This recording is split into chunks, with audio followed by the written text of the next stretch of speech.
the Royals Rundown, powered by Royals Report.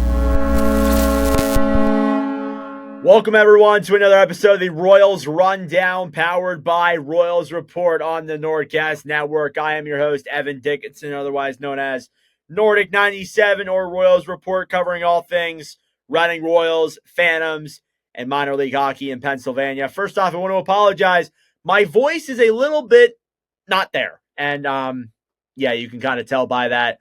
I just completed a podcast for the Nordcast and then 2 other live streams that I do on my YouTube channel on my own time. So I'm feeling a little bit, my voice is kind of like I want to go to bed, but we got to get this done here tonight. The Reading Royals are going out to Adirondack to take on the Adirondack Thunder. Then they come home to play Adirondack in a game, and then they take on Wheeling in the first of 4 straight matchups against the Nailers here, coming up here in these next couple of weeks. So first off, just a quick recap of last weekend. The Royals split the weekend with the Trois-Rivières Lions, winning the second game of the 2, and they were both really close hockey games and very well played by each team.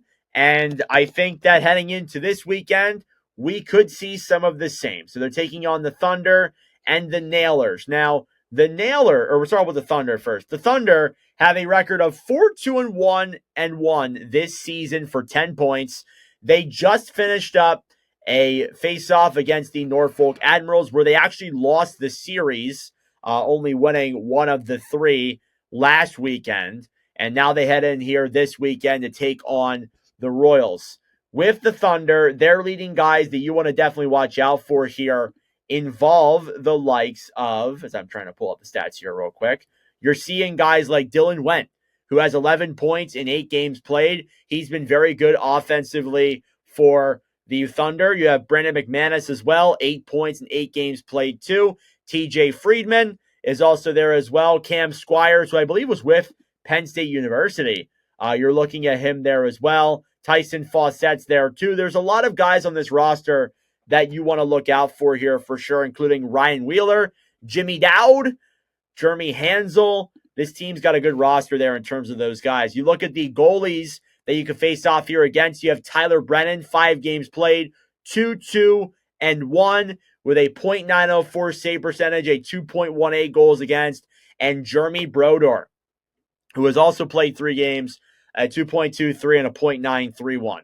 So looking ahead here to these 3 games, you definitely want to see the Royals continue their success from this past weekend. Again, most notably last weekend on that Sunday game, they really turned things around on their power play. They scored 2 power play goals in that game, and a power play that historically last season and throughout this year has kind of struggled a little bit. So let's hope that that power play and them putting up those good numbers there is a sign of things maybe turning around here when you look at the Royals and their overall special teams numbers. They've been good on the PK, but special teams will play a factor here with the ADK, as well as that too, just playing defense, playing the way we know the Royals can play defensively, not having too many offensive zone breakdowns as they've had previously in the weekend against TR. But overall, just kind of play the way they're playing. I really don't know what else to say. Just keep playing the way that they've been playing recently. And I think, to be honest with you, they'll go in there and they'll take the wins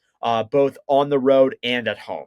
I think Adirondack is a far inferior team compared to the Royals. They've played a lot better in recent weeks, and I feel like Reading has the advantage there over them in that marker. Now, the one team that I'm really interested here to see how the Royals do is against the Wheeling Nailers. They are one of just 2 teams that are above the Royals. Because they played less games, they are above the Royals. They are 7-1. They have 14 points. They are second in the North Division. They take them on Saturday, Tuesday, and then the following weekend as well on Friday and Saturday as well. So there's that, obviously. And you look at the Nailers, and they've been a really good team here. They've put up offense on all remarks, and you want to see that there from your team. Matthew Garcia, 9 points in 8 games played. We know him very well, obviously. Zach Gallant, 6 points in 5 games played too. Logan Piatella, 5 points in 8 games played there too. You got guys there like Connor Lockhart and such like that. I will say this, though. They do not have Sergei Murashov this time around. Last year, they obviously had Murashov there. He has been called up to Wilkes-Barre. Actually made his NHL debut this past weekend. So congratulations to Murashov there. I know that, maybe we're not rooting for Wheeling, but it is cool to see players who are playing down here in Reading, or not in Reading, playing down here against Reading for other teams make the NHL. I think that's cool. I think that's pretty cool to follow there. The goalies that you're looking at here, Maxim Pavlenko, 4 games played this year, 3-1, a .889 save percentage in 4 games played. Jackson Castor as well, a .904 with a 2.38 as well in 2 games played this year. The Nailers have had 3 goalies in their system. It seems like they're running a 3-goalie rotation like the Royals. So that's very interesting there. Now, I did want to talk about this with Reading. And we're going to get into the Royals stats here in just a moment and show off the guys who have been really good here down the stretch for Reading. But the Royals and their goaltending. A decision is going to be made here soon because they're not going to be running this 3-goalie rotation for the full season. I can guarantee you that. That's not going to happen. Some goalie is going to get traded. Some goalie is going to get let go. And it's going to happen. And there's actually some insider info there. There may be something that happens there with the goaltending. One of them is going to get cut. And looking at a guy like Vinny Papura, .983, 0.49 goals against in 2 games played. Keith Petruzzelli, .946, 1.77 goals against average.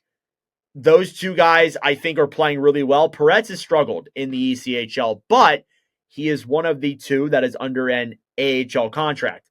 So we'll see what happens there with that, but I imagine they're going to run that 3-goalie rotation here into this weekend. I wouldn't be shocked, I'm not going to lie, if they go Petruzzelli and then Peretz and then Papura. I would not be shocked if they run that 3-goalie rotation. We'll see if that happens, but obviously you want to keep in mind with that moving forward. Obviously, the Royals have had some really good guys here on their roster. They have 3 players that are point per game, if you want to include a guy like Jordan Frasca, who's played only 4 games, it's 4. But Massimo Rizzo's been phenomenal, 10 points in 9 games played.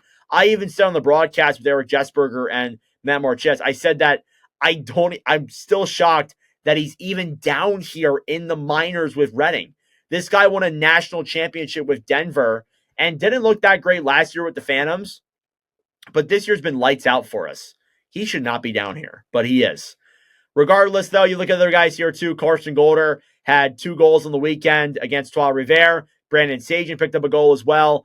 They're playing really well. And again, they start off that first game on the road in ADK, and then they come back to home to play the Thunder on Saturday. Then they obviously take on the Nailers on Sunday as well. So just a couple of tidbits here and a little bit of announcements for the channel and for the schedule of the Royals rundowns. You're going to get 3 of them next week. You're going to get the review on Monday, plus the preview for the educational game. Then you're going to get the review for the educational game on either Tuesday or Wednesday, depending on my time, depending how much time I have. I may not have time to come home and make the video here before I go to my actual job. Believe it or not, I'm actually employed.